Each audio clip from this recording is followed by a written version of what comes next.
American മണ്ണിൽ കഠിനാധ്വാനം ചെയ്ത് വർഷങ്ങളോളം നിയമപരമായി ജീവിച്ച് ഒടുവിൽ ആഗ്രഹിച്ച പൗരത്വം നേടിയെടുക്കുന്ന ഏതൊരു മലയാളിയുടെയും ഏറ്റവും വലിയ ഭയം എന്തായിരിക്കും? കൈവശമുള്ള ആ ബ്ലൂ പാസ്പോർട്ട് എന്നേക്കുമായി നഷ്ടപ്പെടുക എന്നത് ചിന്തിക്കാൻ പോലും കഴിയില്ല. എന്നാൽ ഇപ്പോൾ അമേരിക്കയിൽ നടപ്പിലാക്കാൻ പോകുന്ന പുതിയ ചില നിയമപരിഷ്കാരങ്ങളും പൗരത്വം റദ്ദാക്കൽ പ്രക്രിയയിൽ വന്നിട്ടുള്ള മാറ്റങ്ങളും നമ്മളെപ്പോലെയുള്ള പ്രവാസി സമൂഹത്തിന് വലിയ ആശങ്കയാണ് നൽകുന്നത്. ഒരു അമേരിക്കൻ മലയാളി എന്ന നിലയിൽ ഈ മാറ്റങ്ങൾ നമ്മുടെ ജീവിതത്തെയും നിയമപരമായ നിലനിൽപ്പിനെയും എങ്ങനെ ബാധിക്കുമെന്ന് നാം കൃത്യമായി മനസ്സിലാക്കേണ്ടതുണ്ട്. അമേരിക്കയിൽ പൗരത്വം ലഭിച്ചു കഴിഞ്ഞാൽ നമ്മൾ സുരക്ഷിതരാണ് എന്ന ധാരണ തിരുത്തേണ്ടി വരുന്ന സാഹചര്യമാണ് ഇപ്പോഴുള്ളത്. സാധാരണഗതിയിൽ ജനനം കൊണ്ട് അമേരിക്കൻ പൗരത്വം ലഭിച്ച ഒരാളുടെ പൗരത്വം റദ്ദാക്കാൻ നിയമപരമായി പ്രയാസമാണ്. എന്നാൽ ഗ്രീൻ കാർഡിന് ശേഷം പരീക്ഷയും അഭിമുഖവും കഴിഞ്ഞ് പൗരത്വം എടുക്കുന്ന നമ്മളെപ്പോലെയുള്ളവരെ സംബന്ധിച്ച് കാര്യങ്ങൾ അങ്ങനെയല്ല. പൗരത്വം നേടുന്ന സമയത്ത് നമ്മൾ നൽകിയ വിവരങ്ങളിൽ എന്തെങ്കിലും തരത്തിലുള്ള ക്രമക്കേടുകളോ മറച്ചുവെക്കലുകളോ ഉണ്ടായിരുന്നു എന്ന് പിന്നീട് തെളിയിക്കപ്പെട്ടാൽ ഏത് നിമിഷവും ആ പൗരത്വം റദ്ദാക്കപ്പെടാം. എന്തുകൊണ്ടാണ് ഇപ്പോൾ ഈ വിഷയം ഇത്രയധികം ചർച്ചയാകുന്നത്?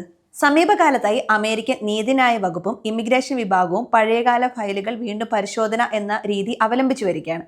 നേരത്തെ ഫിംഗർ പ്രിന്റുകളിലോ പേര് വിവരങ്ങളിലോ ചെറിയ വ്യത്യാസങ്ങൾ വരുത്തി പൗരത്വം നേടിയവരെ കണ്ടെത്താൻ അത്യാധുനിക സാങ്കേതിക വിദ്യകൾ പോലും ഉപയോഗിക്കുന്നുണ്ട്.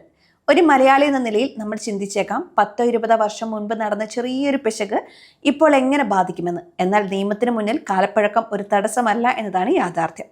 പൗരത്വം റദ്ദാക്കപ്പെട്ടാൽ ഒരു ഇന്ത്യക്കാരനെ സംബന്ധിച്ച് നേരിടേണ്ടി വരുന്ന ഏറ്റവും വലിയ പ്രതിസന്ധി സ്റ്റേറ്റ്ലെസ്നെസ് അഥവാ രാജ്യമില്ലാത്ത അവസ്ഥയാണ്. ഇന്ത്യ ഇരട്ട പൗരത്വം അനുവദിക്കാത്ത രാജ്യമാണ്. നമ്മൾ അമേരിക്കൻ പൗരത്വം സ്വീകരിക്കുന്ന നിമിഷം നമ്മുടെ ഇന്ത്യൻ പാസ്പോർട്ട് സറണ്ടർ ചെയ്യുകയും ഇന്ത്യൻ പൗരത്വം ഉപേക്ഷിക്കുകയും ചെയ്യുന്നു.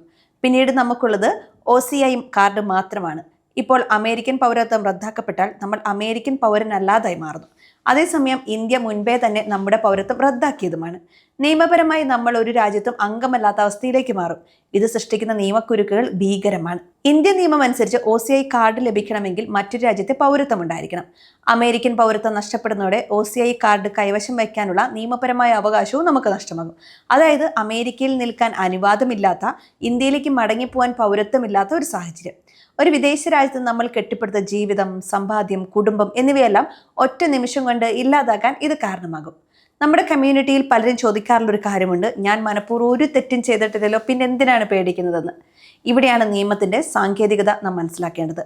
വിൽഫുൾ മിസ്റെപ്രസന്റേഷൻ അഥവാ മനഃപൂർവ്വമുള്ള വിവരക്കേട് എന്നത് വളരെ വിശാലമായ അർത്ഥമുള്ള പദമാണ്. പണ്ട് ഗ്രീൻ കാർഡ് അപേക്ഷയിലോ വിസ അപേക്ഷയിലോ നൽകിയ ചെറിയൊരു തെറ്റായ വിവരം, അല്ലെങ്കിൽ നാട്ടിലുണ്ടായിരുന്ന ഒരു ചെറിയ പോലീസ് കേസ് മറച്ചുവെച്ചത്, അതുമല്ലെങ്കിൽ വിദേശ യാത്രകളെക്കുറിച്ചുള്ള തെറ്റായ വിവരങ്ങൾ, ഇവയെല്ലാം പൗരത്വം റദ്ദാക്കാൻ കാരണമായേക്കാം. കൂടാതെ അമേരിക്കൻ ഭരണഘടനയോടുള്ള കൂറ് ലംഘിക്കുന്ന തരത്തിലുള്ള പ്രവർത്തനങ്ങളിൽ ഏർപ്പെടുകയോ നിരോധിത സംഘടനകളിൽ അംഗമാവുകയോ ചെയ്യുന്ന വഴി ഈ പൗരത്വം നഷ്ടപ്പെടാം. പൗരത്വം ലഭിച്ച 5 വർഷത്തിനുള്ളിൽ ഇത്തരം സംഘടനകളിൽ ചേരുന്നത് ഗൗരവകരമായ കുറ്റമാണ്. ഇത് നമ്മുടെ തലമുറയെയും ബാധിക്കും. മാതാപിതാക്കളുടെ പൗരത്വം റദ്ദാക്കപ്പെടുമ്പോൾ അവരെ ആശ്രയിച്ച് പൗരത്വം ലഭിച്ച കുട്ടികളുടെ പദവിയെയും ചോദ്യം ചെയ്യപ്പെടാം. ഈ പുതിയ സാഹചര്യത്തിൽ നമ്മൾ എന്താണ് ശ്രദ്ധിക്കേണ്ടത്? ആദ്യമായി നമ്മുടെ ഇമിഗ്രേഷൻ രേഖകളുടെ എല്ലാ പകർപ്പുകളും സൂക്ഷിച്ചു വെക്കുക. പഴയ അപേക്ഷകളിൽ നൽകിയ വിവരങ്ങൾ കൃത്യമാണെന്ന് ഉറപ്പുവരുത്തുക. ഏതെങ്കിലും തരത്തിലുള്ള നോട്ടീസുകൾ ഇമിഗ്രേഷൻ വകുപ്പിൽ നിന്ന് ലഭിക്കുകയാണെങ്കിൽ ഒരു മികച്ച ഇമിഗ്രേഷൻ അറ്റോർണിയുടെ സഹായം തേടാൻ മടിക്കരുത്. പലപ്പോഴും ചെറിയ പിശകുകൾ കൃത്യമായ നിയമസഹായത്തോടെ തിരുത്താൻ സാധിക്കും. അമേരിക്കൻ മലയാളി സമൂഹം ഇന്ന് ഈ രാജ്യത്തിന്റെ സാമൂഹികവും സാമ്പത്തികവുമായ വളർച്ചയിൽ വലിയ പങ്ക് വഹിക്കുന്നുണ്ട്. ഡോക്ടർമാരായാലും എഞ്ചിനീയർമാരായാലും IT വിദഗ്ധരായാലും നമ്മളിവിടെ ശോഭിക്കുമ്പോൾ തന്നെ നമ്മുടെ നിയമപരമായ പദവി സംരക്ഷിക്കുന്നതിൽ നാം അതീവ ജാഗ്രത പുലർത്തണം. രാഷ്ട്രീയമായ മാറ്റങ്ങൾ ഇമിഗ്രേഷൻ നയങ്ങളെ സ്വാധീനിക്കാറുണ്ട്. അതുകൊണ്ട് തന്നെ ഓരോ കാലത്തും വരുന്ന നിയമപരിഷ്കാരങ്ങളെക്കുറിച്ച് കൃത്യമായ ധാരണയും നമുക്കുണ്ടാകണം. ഈ വീഡിയോയുടെ ലക്ഷ്യം നിങ്ങളെ ഭയപ്പെടുത്തുക എന്നതല്ല, മറിച്ച് ജാഗരൂകരാക്കുക എന്നതാണ്. അമേരിക്കയിലെ നിയമവ്യവസ്ഥയിൽ വിശ്വസിക്കുമ്പോൾ തന്നെ അതിന്റെ സങ്കീർണതകൾ മനസ്സിലാക്കി മുന്നോട്ട് പോകാൻ ശ്രമിക്കുക.